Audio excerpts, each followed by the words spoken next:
Assalamualaikum warahmatullahi wabarakatuh. Perkenalkan, nama saya Salsabila Agustin dari kelas 12 IPA 4 akan menceritakan sinopsis tentang novel Ronggeng Dukuh Paruk. Novel Ronggeng Dukuh Paruk adalah sebuah trilogi novel yang terdiri dari novel Surat Buat Emak, Lintang Kemukus Dini Hari, dan Jentera Biang Lala yang dibuat oleh Ahmad Tohari.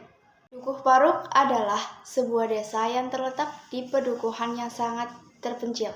Di desa yang keadaannya kering kerontang itu, terdapat penduduk yang mempercayai bahwa mereka keturunan dari Ki Seca Menggala, seorang Bromo Corah yang dianggap sebagai nenek moyang mereka.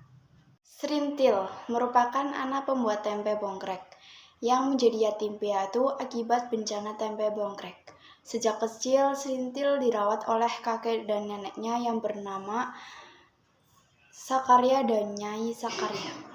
Suatu ketika, Serintil menari tayub saat Rasus dengan teman-temannya mengiringi tariannya dengan tembang dan musik. Kemampuan Serintil menari ronggeng akhirnya diketahui oleh kakeknya, dan ia menyampaikannya kepada Kartarja, seorang dukun ronggeng. Kehadiran Serintil yang saat itu berusia 11 tahun merupakan peristiwa yang ditunggu-tunggu oleh penduduk Dukuh Paruk. Kemampuan Serintil menari ronggeng menghidupkan kembali tradisi yang selama ini telah hilang. Jadilah Serintil diasuh oleh Kartarja dan istrinya untuk dijadikan seorang ronggeng. Kabar munculnya seorang ronggeng baru yang sudah 12 tahun tidak ada ronggeng di Dukuh Paruk terdengar oleh masyarakat. Senyum bahagia mekar di wajah mereka. Namun, untuk menjadi ronggeng yang sebenarnya, Serintil harus melewati berbagai tahapan, mulai dari menari beberapa ronde setiap malam, mandi kembang di kuburan Ki Seca Menggala, hingga harus melakukan ritual malam buka kelambu, yang artinya Serintil harus tidur dengan seorang laki-laki yang mampu memenuhi syarat yang diajukan. Rasus tidak rela melihat itu. Ia tidak rela melihat Serintil melakukan ritual malam buka kelambu untuk menjadi ronggeng yang sesungguhnya. Serintil juga berada di dalam kebimbangan antara ingin menjadi ronggeng yang sesungguhnya dan merasa takut melakukan ritual tersebut. Ritual itu sebenarnya juga amat berat baginya. Akan tetapi, akhirnya Serintil memberikan kesuciannya kepada Rasus secara diam-diam tanpa imbalan apapun. Meskipun setelah itu juga ada lelaki yang memenangkan sayembara buka kelambu itu. Serintil akhirnya menjadi ronggeng yang terkenal setelah ritual buka kelambu dilaksanakan dan menjadi pembicaraan semua orang.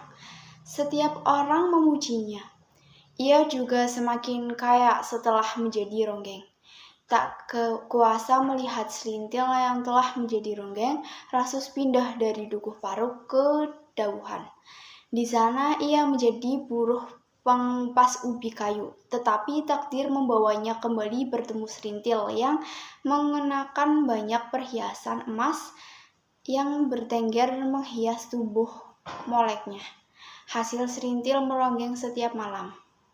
Hingga suatu hari, Rasus bertemu dengan Sersan Slamet yang diutus untuk mengusir perampokan yang berkeliaran di kampung mereka dan menjadi tobang yang melayani kebutuhan tentara-tentara di barak militer dekat Pasar Dauhan.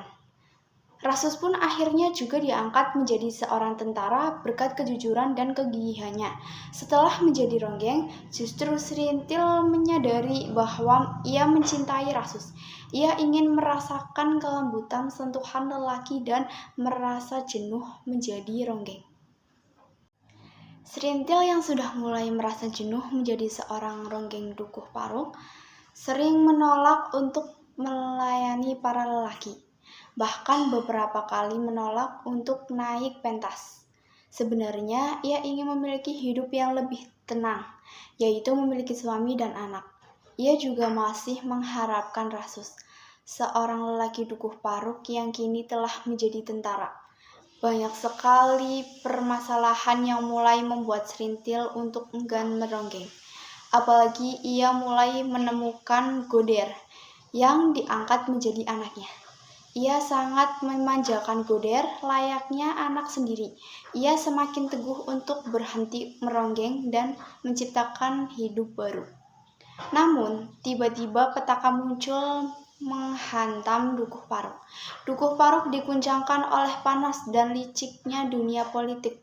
Dukuh Paruk dituduh menjadi anggota Partai Komunis setelah terlibat dengan oknum partai tersebut. Dengan segala kebodohan yang dimiliki Dukuh Paruk, Serintil bersama beberapa masyarakat Dukuh Paruk lainnya ditahan. Serintil menjadi orang Dukuh Paruk yang paling lama ditahan. Setelah ia dibebaskan, kehidupannya sudah mulai berubah. Ia mulai tertutup dengan orang lain. Pandangan orang lain terhadapnya juga mulai berubah karena identik dengan partai komunis tersebut, serta menjadi bekas tahanan. Hingga ia bertemu dengan Bajus, seorang priayi yang sedang mengerjakan proyek di dekat Dukuh Paruk. Dia mulai dekat dengan Serintil. Dengan ketulusan dan kebaikan Bajus, Serintil menjadi terbuka dan dekat dengan Bajus. Semakin hari Serintil semakin dekat dengan Bajus dan kehidupan Serintil mulai membaik. Rasus yang telah lama tidak pulang karena dia bertugas di luar Jawa, akhirnya dia mendapat cuti dan kembali ke Dukuh Paruk. Sesampainya di Dukuh Paruk, Kartareja dan Sakung selalu meminta Rasus agar mengawini Serintil, karena dia yakin Rasus masih mencintai Serintil. Suatu hari Serintil diajak Bajus untuk mengikuti rapat. Ternyata selama ini Bajus telah memiliki rencana jahat terhadap Serintil. Bajus ingin menyerahkan Serintil kepada bosnya sebagai hadiah agar bisnisnya lancar. Serintil terpukul karena telah begitu percaya pada Bajus. Namun Bajus justru merupakan lelaki yang jahat. Karena itu Serintil mengalami gangguan jiwa. Melihat kondisi Serintil yang memprihatinkan, Rasus merasa Serintil menjadi tanggung jawabnya. Ia akhirnya membawa Serintil ke rumah sakit jiwa. Sampai di rumah sakit jiwa, ada perawat yang menanyakan apakah Serintil calon istrinya. Rasus selalu menjawab iya dengan tegas. Dia lega dengan jawabannya sendiri.